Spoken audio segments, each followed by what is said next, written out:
नमस्कार, मी स्नेहल आणि आमच्या कार्यक्रमातले हे सर्व कलाकार इथे बसलेल्या ज्येष्ठ आणि रसिक श्रोत्यांकडनं अनुमती आणि आशीर्वाद मागतो आणि आमच्या अभंगवाणी या कार्यक्रमाला आता सुरुवात करतो. समाज बलशाली, समृद्ध, सफल बनवायचा असेल तर त्यासाठी तितकीच उच्च दर्जाची सांस्कृतिक परंपरा असावी लागते. महाराष्ट्रातील सांस्कृतिक जडणघडणी अनेक राजकीय नेते, समाजसेवक, स्वातंत्र्य सैनिक, देशभक्त, लेखक, कवी, चित्रकार, शिक्षक, कलावंत या सर्वांचाच मोलाचा वाटा आहे. पण या सगळ्याच्या मुळाशी सर्वांना योग्य रीतीने मार्गदर्शन करणारी एक प्रेरक शक्ती आहे आणि ती म्हणजे आपल्या महाराष्ट्राची संत परंपरा.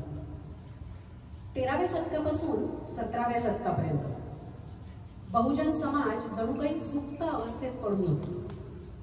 आपल्यावर परक्यांची सत्ता होती, स्त्रियांवर भर दिवसा अत्याचार होत होते, शेतकरी व्यापारी दुर्बल होते, आपण आर्थिकदृष्ट्या कमकुवत होतो, कितीतरी लोक तर अडाणी आणि निरक्षरही होते. त्यांच्या दैनंदिन व्यवहारामध्ये जातीभेद, वर्णभेद, देवदेवकी अशा अनेक गैरसमजुती होत्या. भौतिक इच्छा आकांक्षा प्राप्त करून घेण्यासाठी अंगारे दुपारे करायचे, आजारी पडल्यावर त्यातून नीट होण्यासाठी नवस करायचे, मग तो नवस फेडण्यासाठी पशुहत्या, भानामती असल्या गोष्टी करायच्या. आणि ह्या विश्वासाला श्रद्धा आणि देशभक्ती मानायचं, ह्यामध्ये तो समाज गुरफटून गेलेला होता. अशा या अतिशय कठीण काळामध्ये संतांनी जनजागृतीचं कार्य केलं. लोकांना आपल्या भजन, प्रवचन, कीर्तन यासारख्या माध्यमातून जागृत केलं. ज्ञानमार्ग दाखवला, भक्तिमार्ग दाखवला आणि सुखी जीवनाची जणू एक गुरुकिल्लीच त्या समाजाकडे पोचवली. तर त्या काळात लिहिल्या गेलेल्या संत वाङ्मयातील काही रचनांची अगदी अल्प प्रमाणात ओळख करून देण्याचा आमचा हा प्रयत्न आहे. कार्यक्रमाला निवडलेली सुंदर सुंदर गाणी आपले सगळे कलाकार आणि आपल्या माझ्यासमोर असलेला तुमचा हा ज्येष्ठ श्रोतृवृंद हे बघून सूत्रसंचालनाविषयी विचार करत असताना माझ्या मनात एक प्रश्न आला की अभंगाला जर का बॉडी, माइंड, स्पिरिट असतं, म्हणजे अभंगाला देह, मन, आत्मा असतात, तर देह कोणता, मन कोणतं, आत्मा कोणता? देह सूत्रसंचालनाकरता मी देह हे सूत्र धरलं असतं तर देह पहिलं सूत्र कोणाचं लिखाण आहे, काय लिहिलंय, कितव्या शतकात लिहिलं, काय शब्द वापरले, कोणता छंद वापरला. मन हे दुसरं सूत्रही होऊ शकलं असतं, म्हणजे शब्दार्थ काय आहे, भावार्थ काय आहे, कोणी गायलंय, त्यातल्या इमोशन नीट कळल्या का, त्याच्यानुसार राग बांधला गेला का, संगीत कोणी लिहिलं, गायलं कोणी. हे झालं त्या अभंगाचं मन. तिथून जाऊया आत्म्याकडे. आत्मा म्हणजे मतितार्थ, गर्भितार्थ. अभंगाचा गर्भितार्थ काय आहे, त्याच्यातनं आपल्याला कोणती शिकवण दिली. आणि मी माझ्या सूत्रसंचालनाकरता हे तिसरं सूत्र निवडलं. संतांनी त्यांच्या स्वतःच्या अनुभूतीवरून, त्यांच्या विशाल दृष्टिकोनातून सांगितलेल्या अज्ञानापासून ज्ञानापर्यंत पोहोचण्याच्या ज्या विविध पायऱ्या आहेत त्या आपण आज अभंगातून ऐकणार. शून्य बीजापासून अनंतापर्यंत आध्यात्मिक प्रवासाच्या वाटेवरच्या 4 अवस्था: बद्ध, मुमुक्षु, साधक आणि सिद्ध. आजच्या कार्यक्रमातली पहिली रचना ज्ञानेश्वरांची आहे, मोगरा फुलला. संत ज्ञानेश्वर महाराज आपल्या वडील बंधूंना म्हणजे निवृत्ती महाराजांना गुरु मानत. गुरूंच्या इच्छेचा मान ठेवून माऊलींनी भावार्थ दीपिका लोकांपुढे मांडली. पण आत्मबोधाचा, सत्याचा, धर्माचा असा त्यांचा स्वतःचा आध्यात्मिक प्रवास काही अचानक चालू झाला नाही का अचानक पूर्णत्वालाही पोचला नाही. एखादं रोप अंगणात लावावं तसं गुरूंनी हे ज्ञानरूपी रोप माऊलींच्या हृदयात लावलं. माऊलींनी त्या रोपाला अगदी मनोभावे जपलं, जोपासलं, वाढवलं तर बद्ध स्थितीतून मुमुक्षु मार्गाकडे जाण्याचं हे पहिलं पाऊल. शब्द, उच्चार, सूर, ताल, लय आणि संगीत सगळंच प्रामाणिक असेल ना की ते गीत अजरामर होतं.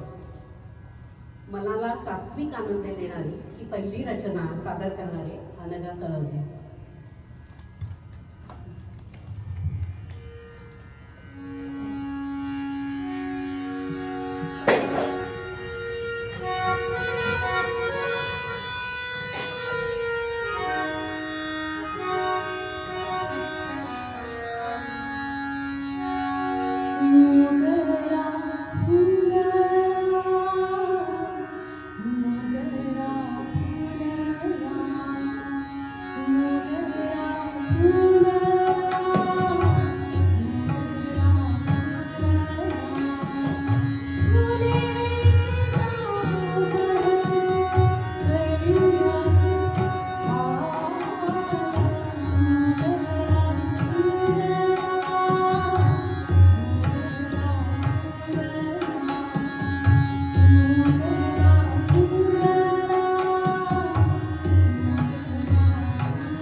एकदा का मोगरा फुलल्याची जाणीव झाली की इष्टदेवतेच्या शोधाची ओढ लागते. या इष्टदेवतेच्या गावाला पोचायचं कसं? तर नामस्मरणातून. पण त्या मार्गावर मग कितीतरी गोष्टी आडव्या येतात हो. तहान, भूक, निद्रा आणि इतर विषय सुखांच्या रूपात देह आडवा येतो. तर कसल्याशा व्याख्या, तर्ककुतर्क, वितर्क, वाद, संवाद, प्रमाद याच्या रूपात मन आडवं येतं. संत नामदेवांच्या पुढल्या अभंगात विठ्ठलाकडे त्यांची अशी तक्रार आहे की आत्मिक उन्नती करता नामस्मरण करावं हे कळत असूनही मला वळत कसं रे नाही. तुझ्या अखंड रूपाचं आकलन मला का बरं होते. ती रचना ऐकूया रवीकडून. अमृताहुनी गोड नाम तुझे देवा.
भौतिक आणि मानसिक अडथळे पार करून अमृतांनी गोड अशा नामाचं ध्यान आपल्याला जमू लागलं ना की मग मनाची अवस्था कशी होते या पुढच्या रामदास स्वामींच्या रचनेत सांगितलं. प्रपंच करावा नेटका मग जाणावे परमार्थ विवेका. म्हणजे प्रपंच नीटनेटका करतानाच परमार्थ साधावा. मग त्यासाठी सोपा उपाय कोणता तर परमेश्वराचं नामस्मरण. आपल्या प्रपंचाचे आपण फक्त एक विश्वस्त आहोत अशा समजुतीने एकदा का सगळी जबाबदारी परमेश्वरावर सोपवली की मग आपलं मन चिखलातल्या कमळासारखं निष्पाप राहू शकतं. सांसारिक अडचणींपासून दुःखांपासून येणाऱ्या त्या नैराश्याची जागा मग अखंड समाधान घेतं. रवी आपल्याला आता ऐकवणार आहे ध्यान लागले रामाचे दुःख हरले जन्माचे.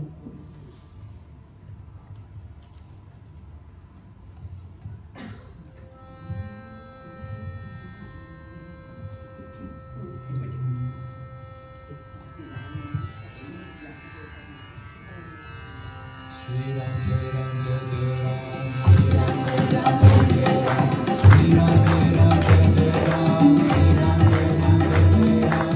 श्रीराम जय राम जय जय राम. श्रीराम जय राम जय जय राम. श्रीराम जय राम जय जय राम. श्रीराम जय राम जय जय राम. ध्यान लागले रामाचे. ध्यान लागले रामाचे.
अभंग आहे संत जनाबाईंचा. जनाबाई संत नामदेवांच्या घरी काम करत. त्यांच्या एकूण 291 रचना आपल्याला ज्ञात आहेत. नामदेवांनी जनाबाईंना केलेल्या मदतीचे, जनाबाईंना दिलेल्या हाताचे, जनाबाईंना दिलेल्या शिकवणीचे आणि पंढरपूरची गोडी लावल्याचे आणि जनाबाईंवर असलेल्या समकालीन संतांच्या प्रभावाचे आपल्याला अनेक सुंदर सुंदर दाखले सापडतात. आजही जनाबाईंच्या रचना आपण त्यांच्याच म्हणून ओळखतो. कुठल्याही दुसऱ्या व्यक्तीने त्याचं आवाजवी श्रेय घेतलेलं नाही. त्यांची एक ओवी आहे ना, ती अशा त्या संतांचं महात्म्य सांगते. सखा विरळा जो ज्ञानेश्वर, नामयाचा जो जिव्हार, ऐशा संता शरण जावे, जनी म्हणे त्याला घ्यावे. त्यांची अशीच दुसरी एक रचना आहे की स्त्री पुरुष, गरीब श्रीमंत असा भेदभाव संतांकडे नाही हे दाखवते. स्त्री जन्मा म्हणून न व्हावे उदास, स्त्री जन्मा म्हणून न व्हावे उदास, साधू संता मज ऐसे केले. संतांचे घरची दासी मी अंकिली, विठोबासी दिली प्रेमका. जन्मावरून किंवा कुळावरून संतांकडे जसा भेदभाव नाही तसा परमेश्वराकडेही नाही, असं भाष्य करणारी त्यांची एक ओवी आहे. विदुर सात्विक माझी एक कुळीचा. इथे बघा विदुराचा उल्लेख आहे की जन्माचा संबंध नाही, कसा जन्म झालाय याचा संबंध नाही. विदुर सात्विक माझी एक कुळीचा, अंगीकार त्याचा केला गेला. न विचाराता कुळ गणिका उद्धरली. ते गणिकेचा हे आलेला आहे, संदर्भ आलेला आहे. अंगीकार केला त्याचा देवी. सो न विचारता कुळ गणिका उद्धरली, नामे सरती केली तिन्ही लोके. तर इथे आपल्याला वाटेल की नामे म्हणजे नामदेवांनी म्हणायचंय का? पण नाही, नामे म्हणजे नामदेवांनी म्हणत नाहीयेत त्या. नामे म्हणजे नुसत्या नावानीच, आडनावाची गरज नाही. कुळ, जात, वर्ण काही विचारायचं नाही. तर नदीचं मूळ आणि ऋषीचं कुळ असं विचारू नये अशी म्हण आहे ना. अशाच अर्थांची जनाबाईंची जातीयवादावर अजूनच प्रखर टीका करणारी सुद्धा एक ओवी. ऋषींची कुळे उद्धारिली जेणे, रौरव तेणे वस्ती केली. रौरव म्हणजे नरक. कुळ विचारून जो आपलं त्याच्याविषयीचं आचरण ठरवतो त्याला फक्त नरकातच जागा आहे, असं त्यांनी अगदी ठामपणे मानलं. तर आता 700-800 वर्षापूर्वी, माझ्या जनाबाई फार आवडते आहेत बरं का, थोडं बोलणार मी. तर 700-800 वर्षापूर्वी जेव्हा बाईच्या डोक्यावरचा पदर जरासा जरी सरकला ना तरी लोक तिचं डोकं फोडायला उठत होते.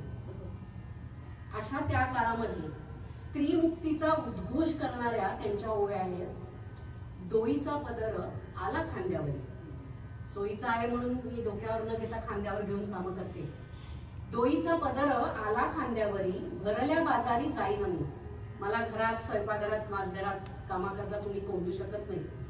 डोईचा पदर आला खांद्यावरी, भरल्या बाजारी जाईन मी. पंढरीच्या पेठे मांडियले पाल. म्हणजे त्या बाजारात फिरायला जात नाहीये, त्या पंढरीच्या वाटेवरच बाजार लागलाय. काय करणार? देवळात जायचंय तर बाजारात जावं लागणार. पंढरीच्या पेठे मांडियले पाल, मनगटावर तेल घाला तुम्ही. तर तुम्ही काय करू शकता? तुम्ही बोंबा माराल आणि त्यामुळे तुमचं मनगट आणि पोट या दोन्हीलाही त्रास होऊ नये म्हणून जरा तेल लावून घ्या. अशी सुंदर सुंदर त्यांची ओवी आहे. डोईचा पदर आला खांद्यावरी, भरल्या बाजारी जाईन मी. पंढरीच्या पेठे मांडियले पाल, मनगटावर तेल घाला. तर जनाबाईंच्या अशा एक ना अनेक बोधपर ओव्या वाचल्या तर आपल्याला लक्षात येतं की एखादा माणूस निरक्षर आहे म्हणजे ते अडाणी आहे असं नाही. नुसतं निरक्षर आहे म्हणजे अडाणी असं नाही. त्यांना भयंकर ज्ञान आहे आणि जनजागृतीची जाण आहे. तर आपण आज निवडलेल्या प्रत्येक संतावर ना असा अखंड कार्यक्रम होऊ शकतो. पण जनाबाई माझ्या फारच लाडके आहेत तर थोडं जास्त बोलायला लागलं मला. पण आपण असं मन अडवायचं बरं का. परत नामस्मरणाकडे वळूया. द्वैताकडून अद्वैताकडे जाण्याचे खूप मार्ग आहेत. पण त्यातला महत्वाचा मार्ग काय की माळा मोजत बसून नामस्मरण करू नका. लोक सांगतात मी 1 माळ ओढली, मी 4 माळ ओढल्या. माळा मोजायची काय गरज आहे ना. अखंड नामस्मरण केलं तर कशी मग सगळीच नाती एका त्या परमेश्वरात सामावलेली दिसू लागतात. हे सांगणारा जनाबाईंचा एक अभंग आहे आणि आपल्याकरता गाणारी अलगा. मी जेव्हा गाणे शोधत होते की कोणते तुमच्या सगळ्यांच्या समोर प्रस्तुत करावे, त्यावेळेस एक खूप वाटत होतं की ज्या बायांनी लिहिलेले आहेत, म्हणजे आपल्या इथे कसं 800 वर्षापूर्वी पण बाया इतक्या प्रोग्रेसिव्ह होत्या की त्या लिहित होत्या. त्यांना इतकी फ्रीडम नसेल तरी पण त्या लिहित होत्या. आणि त्यामुळे तुम्ही आजच्या प्रोग्राममध्ये तुम्हाला असं वाटेल की पुष्कळशा बायांनी लिहिलेल्या घेतल्या ज्या खूप युनिक आहे, ज्या ऐकलेल्या नसतील. त्यामुळे पहिल्यांदाच तुम्ही ऐकत असाल, गोड मानून घ्या.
पंढरपूरची वारी सध्या चालूच आहे.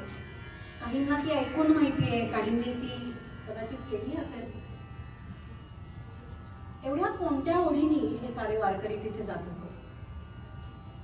म्हणजे चंद्रभागेत पापभंगासाठी न्हाण्याच्या आशेने, की जमलं तर विठ्ठलाचं, नाही जमलं तर त्याच्या पादुकांचं, तेही जमलं नाही तर निदान कळसाचं, ते तरी दर्शन घ्यावं अशा आशेने जातात का? सगळी नाती ज्या एका विठ्ठलात सामावलेली आहेत, त्याचं गाव हे नुसतं तीर्थस्थान नसून हेच माझं माहेर, हेच माझ्या हक्काचं घर, निर्वयाच प्रेम देणारं हे एकमेव ठिकाण असं सांगणारा संत एकनाथांचा अभंग आहे. तो ऐकूया रवीकडून, माझं माहेर पंढरी.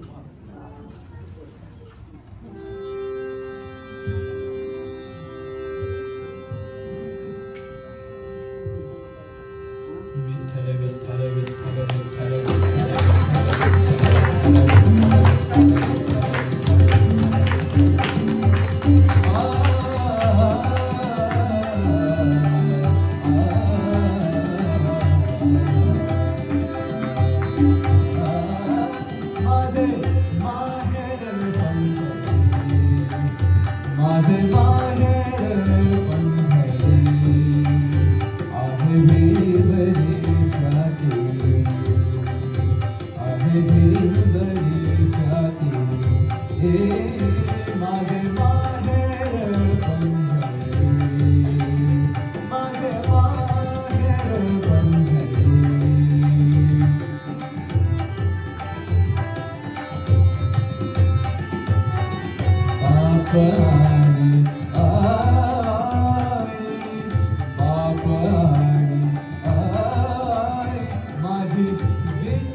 गजनादरी शरण करी माहेरची आठवण करी माहेरची आठवण करी माहेरची आठवण माझे माहेर पंढरी माझे माहेर पंढरी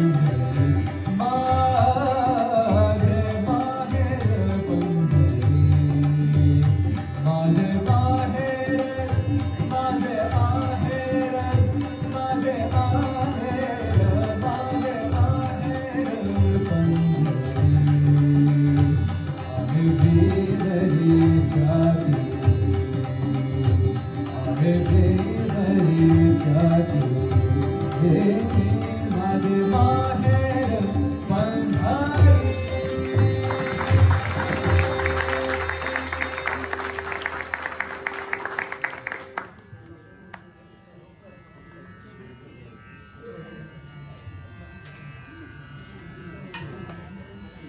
जनाबाईंसारख्या विठ्ठल भक्त आणि तत्कालीन विकास स्त्रियांहून संत कान्होपात्रांचं जीवन पूर्णतः भिन्न होतं. श्यामा नावाच्या अतिशय धनवान रूपसंपन्न गणिकेच्या पोटी कान्होपात्रेचा जन्म झाला. ऐशो आरामी आणि सुखोपभोगी वातावरणात त्या वाढल्या, पण त्या वातावरणात त्या कधीच रमल्या नाही. रूपवान गुणवान संगीत नृत्यात अतिशय प्रवीण अशा त्यांच्या मनाला विठ्ठलाची ओढ लागली आणि मग एका रात्री निर्भयपणे फाटक्या वस्त्रानिशी वारीला निघून विठ्ठलावर विसंबून त्यांनी आपला पुढचा जीवनक्रम ठरवला. आपलं सगळं अस्तित्व विठ्ठलाच्या पायी समर्पित करून त्याचं दास्यत्व पत्करण्याची सुद्धा परवानगी मागणाऱ्या अशा संत कान्होपात्र. तर त्यांचा अभंग रवी गाणारे आपल्या समोर. आगा वैकुंठीच्या लाया.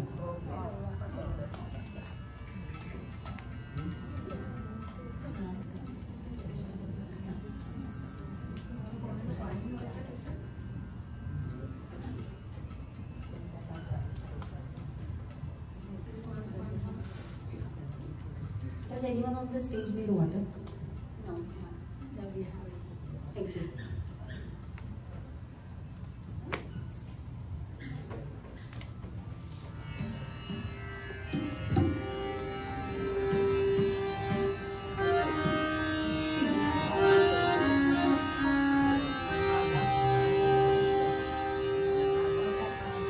अगा वैकुंठीच्या राया अगा वैकुंठीच्या राया अगा वैकुंठीच्या राया अगा वैकुंठीच्या राया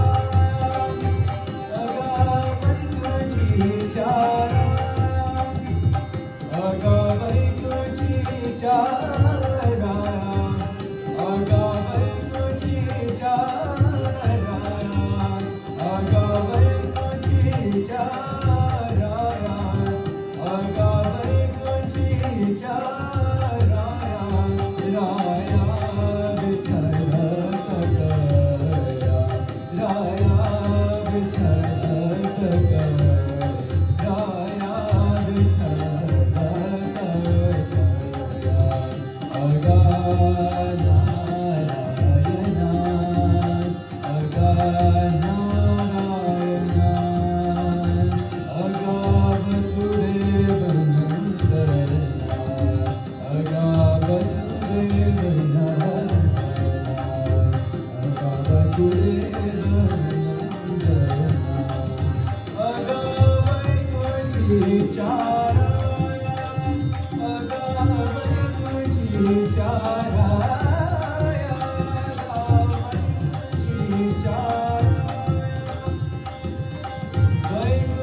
नायक सगळा वाद्यवृंद छान कान आणि मन तृप्त होतं.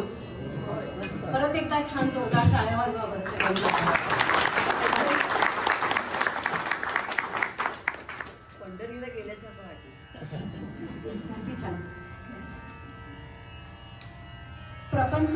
अडकलेल्या बद्धाला म्हणजे जखडलेल्या बद्धाला जेव्हा आध्यात्मिक जाग येते ती मुमुक्षु अवस्था, ती आपण मोगरा फुल्लामध्ये ऐकतो.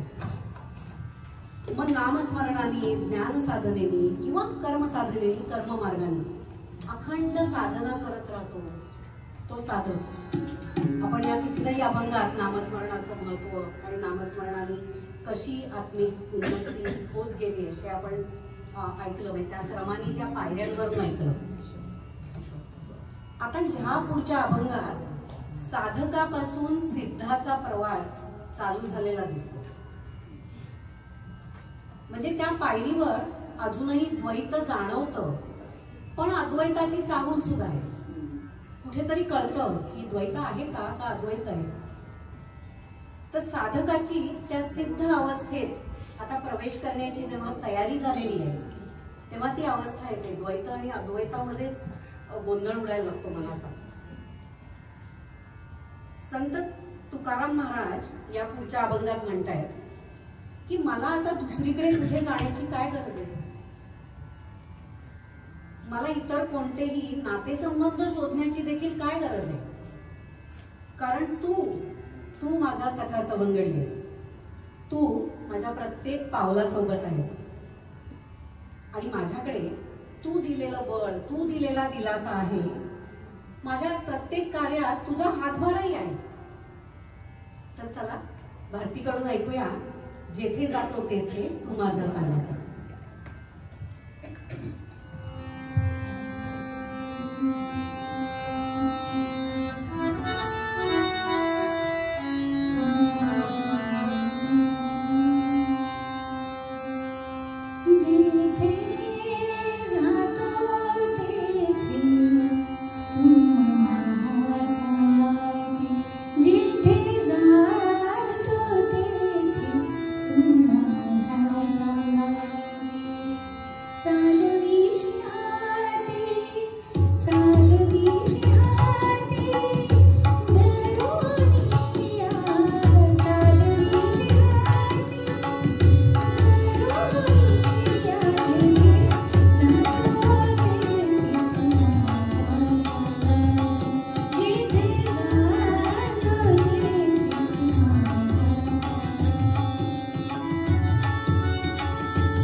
संत सोयराबाईंनी बरेच अभंग रचले असं ऐकिवात आहे.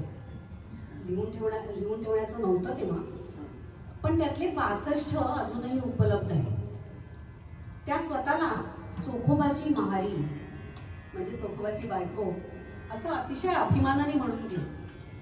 पण तरी पण त्यांनी स्वतःचं असं वेगळं एक अस्तित्व सिद्ध केलं. तर साधी सोपी रसाळ भाषा आणि विठ्ठलाशी वाट घालण्याचं त्यांचं धैर्य हे त्यांच्या लिखाणाचं वैशिष्ट्य.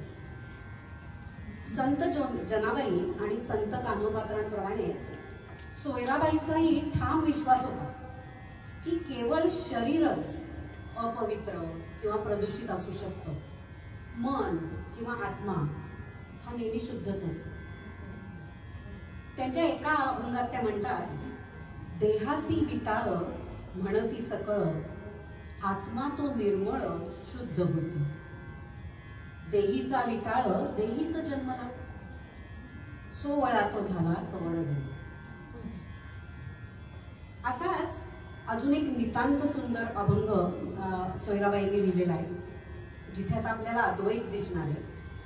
अवघा रंग एक झाला. तिथे त्या म्हणतात, मी आणि परमेश्वर आता अगदी एकच झालो. मला स्वतःमध्ये स्वतःच्या बाहेरही परमेश्वराचंच रूप दिसतं.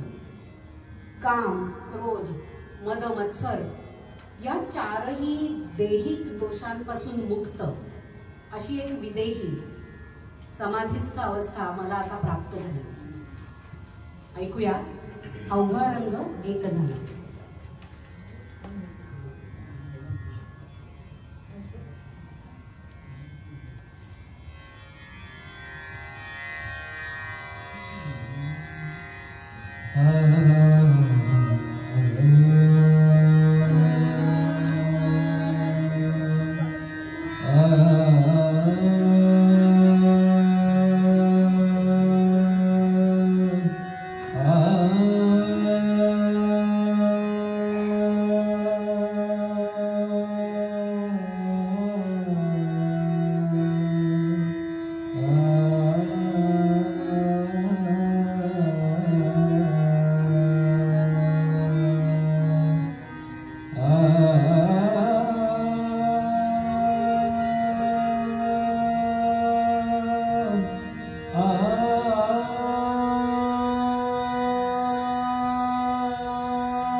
अद्वैत सांगणारी ज्ञानेश्वरांची सुद्धा एक रचना आहे, कानडा हो विठ्ठल.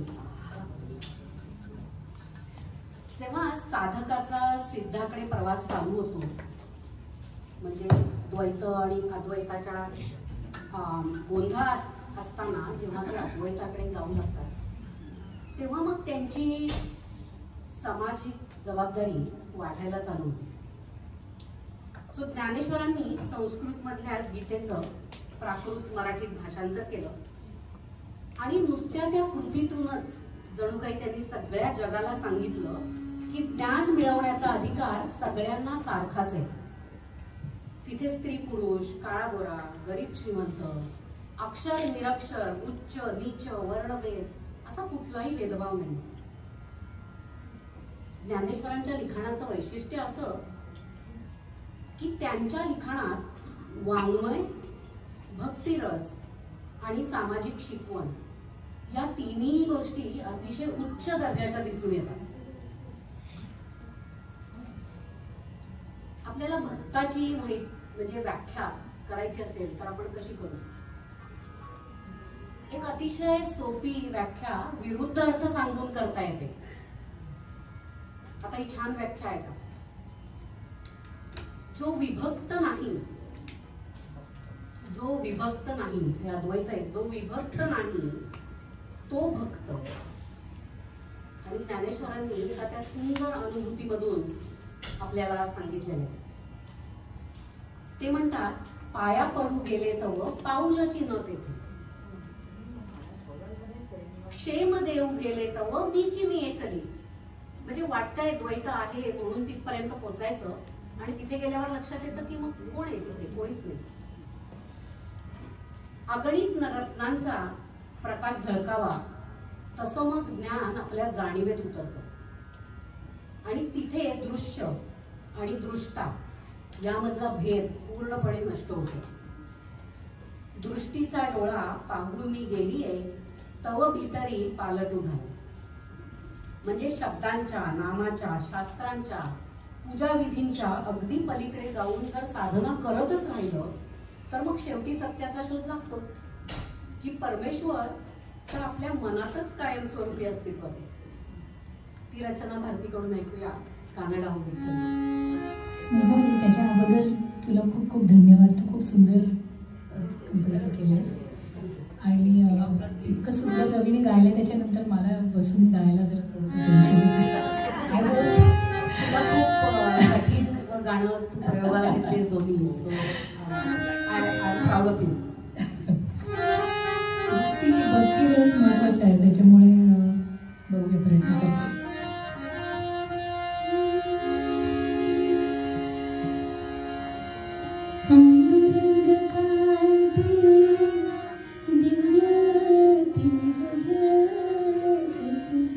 रत्न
तर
इतक्या मेहनतीने बद्ध मुमुक्षु साधक अद्वैत द्वैत करत करत करत करत एकदा सिद्धतेला पोहोचलं, अद्वैताची जाणीव झाली की आपल्याला वाटेल काम झालं ना, पण नाही ना.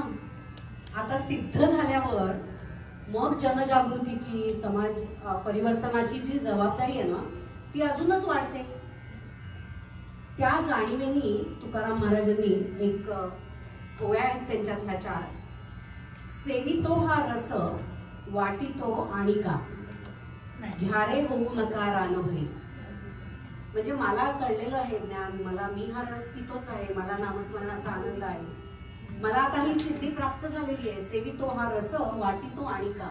आता मला इतरांना सांगायला पाहिजे ते घ्यारे होऊ नका रानभरी. म्हणजे उगाच रानभर पळत सुटू नका तुमच्या प्रपंचाच्या मागे, प्रपंचामुळे येणाऱ्या दुःखामुळे नैराश्यामुळे रानभर फिरत बसू नका. सेवितो हा रस वाटितो आणि का घ्यारे होऊ नका रानभरी.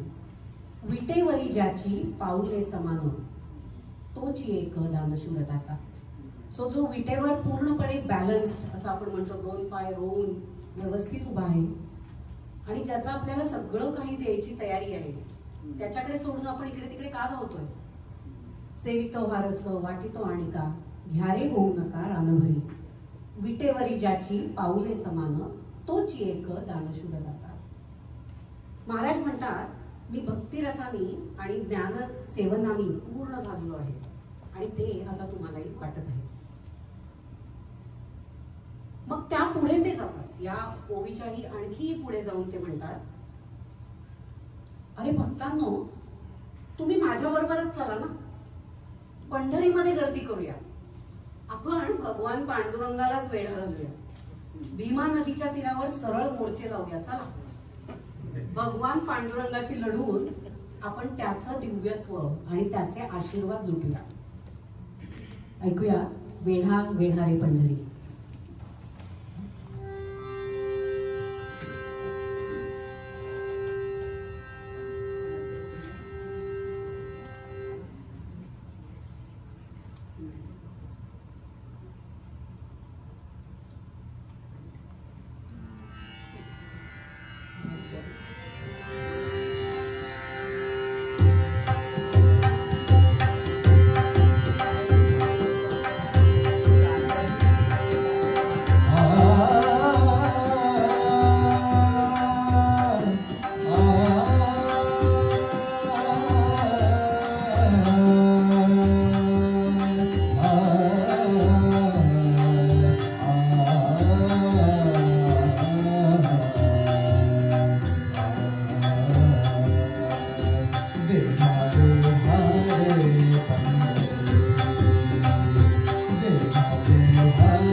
मुशिलावा मुशिलावा बिमाती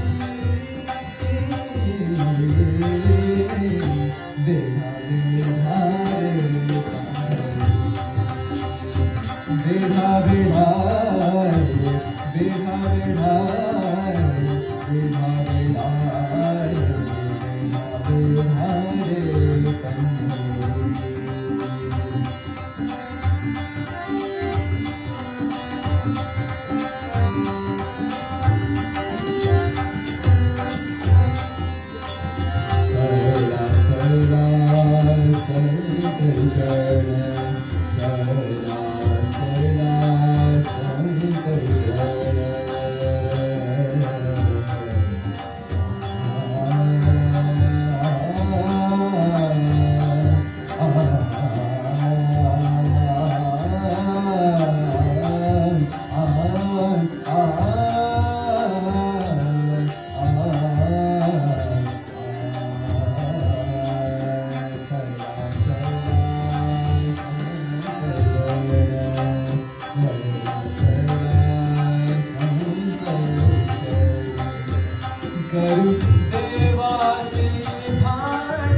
चला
तर असं पंढरपूर लुटून सगळं दिव्यत्व आणि तेज आपल्यात सामावून घेतल्यावर तुकारामांनी बरेच पूर्णत्वाचे अभंग लिहिले.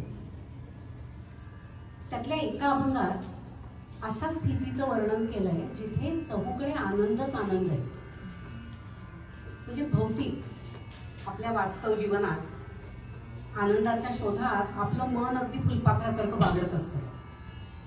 कधी इथे कधी तिथे, कधी हे हवंय कधी ते हवंय, कधी आनंद गवसतो कधी निसटतो आणि आनंदाची ती अनुभूती बऱ्याचदा क्षणभंगूर ठरते. आता गमतीशीर उदाहरण सांगायचं तर असं मस्त सागर संगीत जेवण वाढलेलं असतं. कार्यक्रमानंतर आपल्याला स्नॅक्स आहेत, पटकन फुलपाखरासारखं वागू नका, पण सागर संगीत असं छान जेवण झालेलं असतं आणि आपण अगदी तृप्त मनाने आपण म्हणतो की आज मी भरपूर जेवलंय.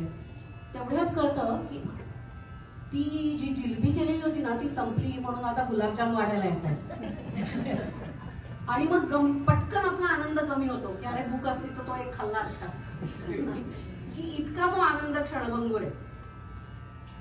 तर आपल्याला मग प्रश्न पडणं साहजिक आहे ना की सदैव आनंदी राहण्यासाठी म्हणजे इंग्लिशमध्ये म्हणायचं तर happiness versus that sense of wellbeing, की कायमचा आनंद कायमचं समाधान ते राहण्यासाठी काय करायचं. तर आता सायकॉलॉजी, न्यूरोसायन्स म्हणजे मराठीत म्हणायचं तर मानसशास्त्र, मेंदूविज्ञान याच्यामध्ये भरपूर रिसर्च झालेला आहे आणि त्या सगळ्या संशोधनानुसार खऱ्या सात्विक टिकाऊ आनंदाची गुरुकिल्ली ही आपल्या स्वतःच्याच मनात दडलेली. तर आपण आपले विचार, भावनिक समायोजन, दैनंदिन सवयी जर जाणीवपूर्वक बदलल्या तर आपण रोजच्याच आनंदामध्ये अधिक समाधान मिळवू शकतो. तर कित्येक वर्षांच्या अथक साधनेनंतर तुकारामांना जे सुख मिळावं अशी आकांक्षा होती ते सुख मिळाल्याचं समाधान या अभंगातून आपल्याला दिसतं. इथे पूर्णत्व आहे, कशाचीही कमतरता नाही, भोगायचं राहिलेलं असं एकही दुःख देखील शिल्लक नाही, काही मागणं उरलेलं नाही, कारण सगळ्या इच्छा परमेश्वराला न सांगताच करतात.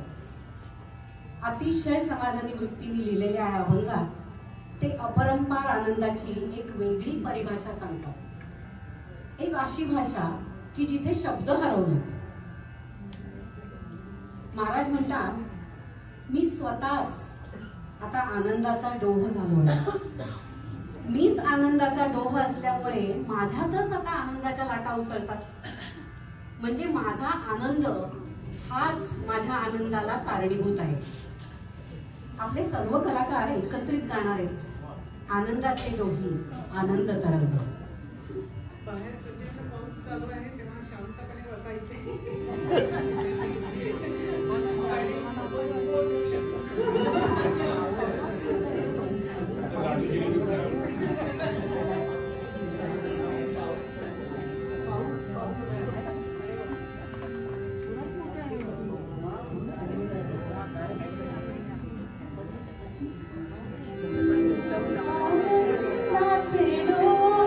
आनंदाचे डोळे आनंदाचे डोळे आनंदाची अंग आनंदाची अंग आनंदाची अंग आनंदाची अंग आनंदाचे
आनंदाचे डोळे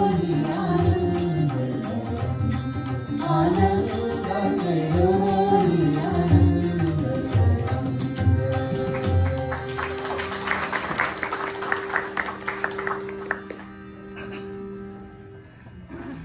कार्यक्रमाचा शेवट आपण पसायदान म्हणून करणार आहोत.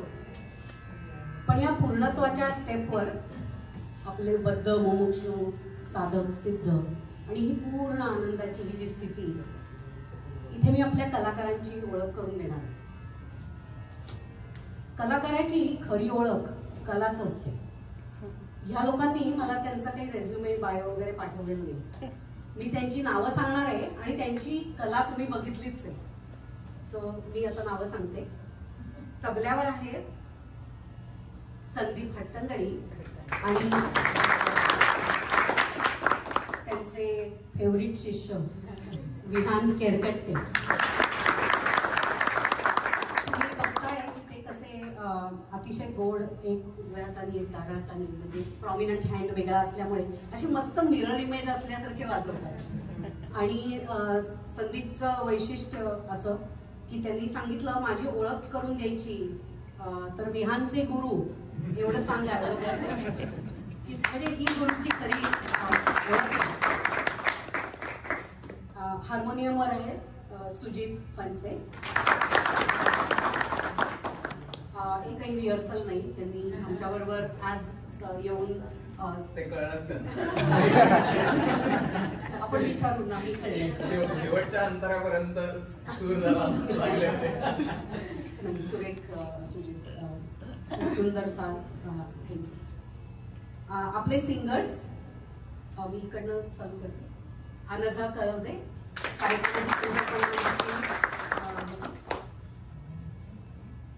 मध्ये रवी देशपांडे आणि भारती जवळकर. तुम्हाला सर्वांना खूप धन्यवाद. अनघा, रवी, सुजित, संदीप आणि विहान, खूप खूप धन्यवाद. आणि तुम्ही सगळ्यांनी इतकं शांतपणे ऐकलं माझं गाणं.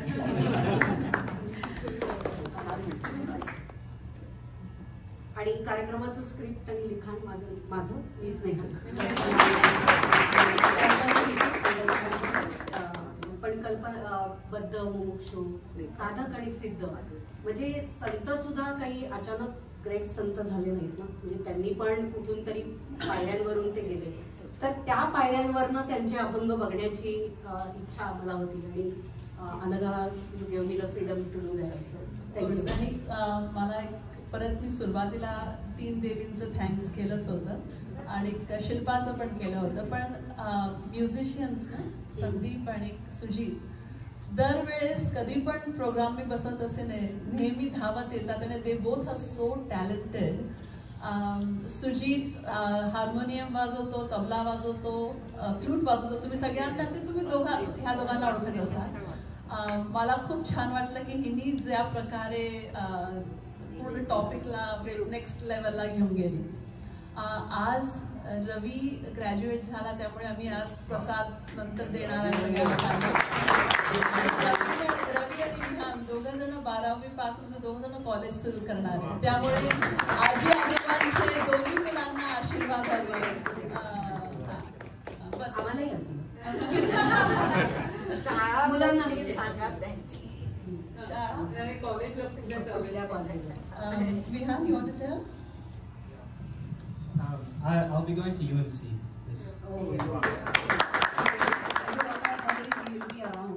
त्याच्याकडनं अजून ऐकता येईल. तुम्हाला विहान नक्कीच अजून मिळेल ऐकायला. चॅपेल हिलला चालला. Anwar High School. She made a note. Me East Chapel High School that's graduate झालं. I'm going to Stanford, California, so unfortunately I won't be here, but hopefully I come back soon. No, I think I'm going to request Sucheta Maushi की आम्ही गर्मीत आलो की आम्हाला नक्की जागा द्या. शिल्पा मावशी मी जागा दिली की तुमचा प्रोग्राम. आय होप आजी आजोबांना आवडला हवा. धन्यवाद. सो पुढच्या समर मध्ये आम्ही परत येऊ. त्यांचं शेवटचं आणि आमच्या सगळ्यांकडून रवीला खूप खूप आशीर्वाद. दोघांना दोन्ही मुलांना. तर आम्ही कलाकारांची ओळख करून दिली. एकदा आपण ना परत एकदा जोरदार टाळ्या वाजवू. आणि आता त्यांच्या आशीर्वादांकरता आपण टाळ्या वाजवूया. थँक्यू. तर आता कार्यक्रमाचा शेवट आपण पसायदानाने करणार आहोत. निर्मळ मनाने अखिल विश्वाच्या कल्याणासाठी एका प्रामाणिक भक्ताने प्रत्यक्ष जगन्नियंत्याकडे केलेली विश्व प्रार्थना म्हणजे पसायदा. मनात यत्किंचितही आपपर भाव न ठेवता शुद्ध निरागस आत्मीयतेने ज्ञानेश्वरांनी परमेश्वराकडे विश्व कल्याणासाठी केलेलं आर्त मागणं म्हणजे पसायदान. रवी आपल्यासाठी गाणार आहे आणि आपणही आपल्या इवल्या ओंजळी पसरून परमेश्वराकडे प्रार्थना करूया की अखिल विश्वात शांती, समृद्धी, ज्ञान आणि समाधान कायमस्वरूपी राहू.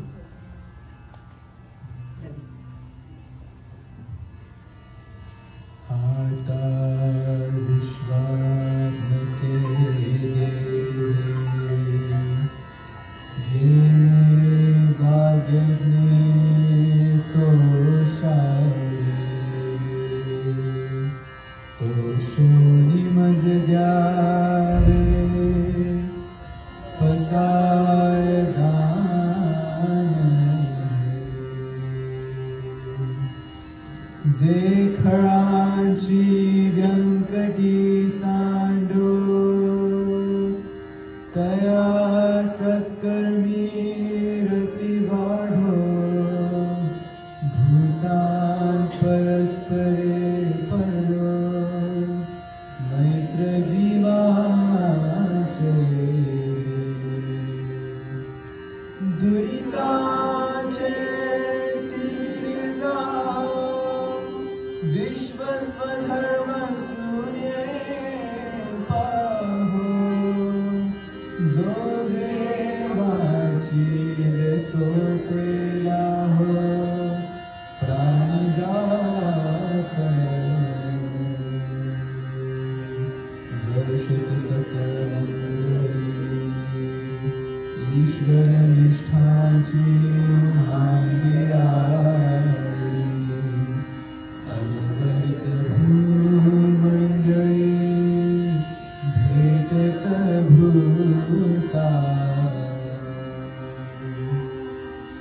कल्पतरूंचे आरभ चेतना चिंतामणीचे गाव बोलते जे अर्णव पीयूषाचे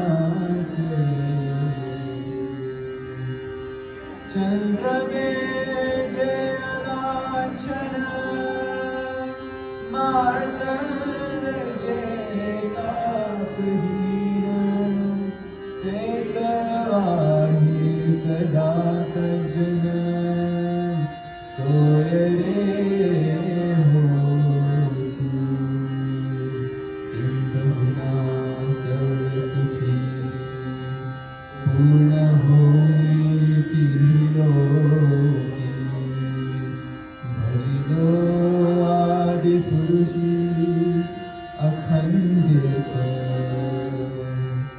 आणि ग्रंथोपजीविये विशेषी लोकीये दृष्टा दृष्ट विजये